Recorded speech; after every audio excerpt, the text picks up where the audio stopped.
2011, the CDC released an announcement warning citizens about the zombie apocalypse. Later on, they admitted that the announcement was fake, and it was their way to raise awareness towards the upcoming hurricane season.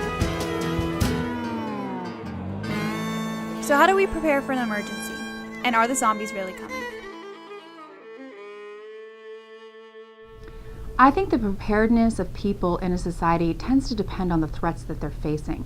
We here in Florida, we're very familiar with hurricanes and severe weather events, so I think people do know to be prepared for those types of threats. If I was to tell people that there's one thing that they had to do, I would tell them to at least sit down with their family members, sit down with whoever's in their household and talk about what could happen. It doesn't necessarily have to be the highest level preparedness, but just starting the conversation is by far the most important first step. When we ask communities to be prepared, either at sort of the macro level, that let's say a church community or a neighborhood community, or even at the micro level, at a family level or an individual household level, I think one of the best resources out there is the Red Cross.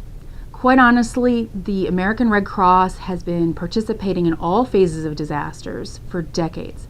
They do the preparedness phase, they help you during the response phase, they help you in the recovery phase.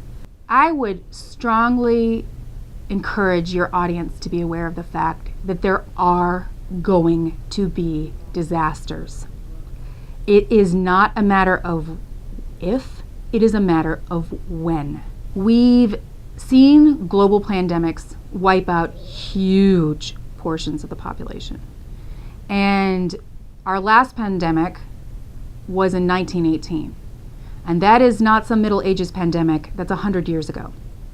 And it killed millions. The other thing is that Mother Nature's kind of a mean biatch, right? Every time we've seen a global pandemic or a major public health outbreak, it's Mother Nature. She's more dangerous than anything that we've ever seen before. We've seen some really major threats from earthquakes, tsunamis.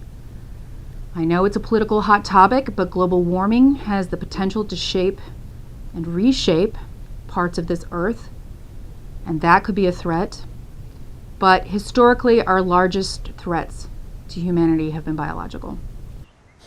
Whether or not the zombies are coming is contingent upon your definition of a zombie.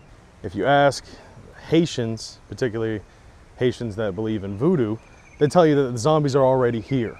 Because under their conception, a person has two souls, and a voodoo practitioner can take one of your souls and control your body, thus making you a zombie. But for the American conception, we really have to look at Romero's understanding of the zombie as the living dead. And whether or not those zombies are possible depend on your understanding of metaphysics. And something that is both alive and dead resides in a problematic ontological area.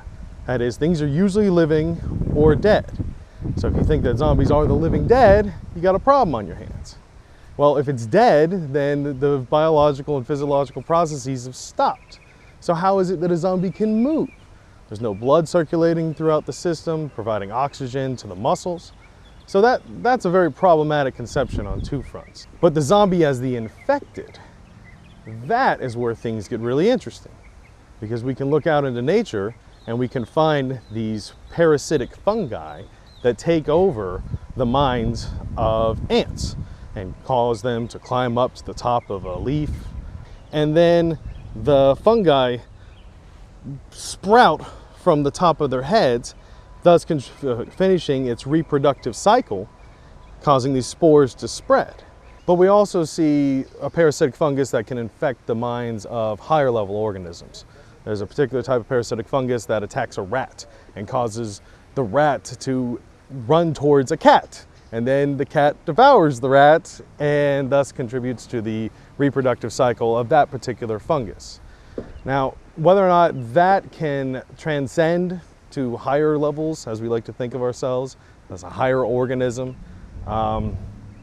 it is physiologically possible, but as long as we've been Homo sapiens, we've been battling viruses, right? We are engaged in a real arms race with all types of viruses and fungi that want to take us over and use us for their reproductive ends and reproductive means.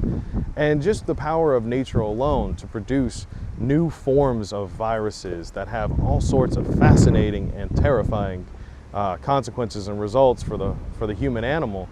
You look at that, and that alone, some naturally occurring virus that could just take you over and make you behave in a way that is truly aberrant and truly different from how you normally are, is something that is also disconcerting.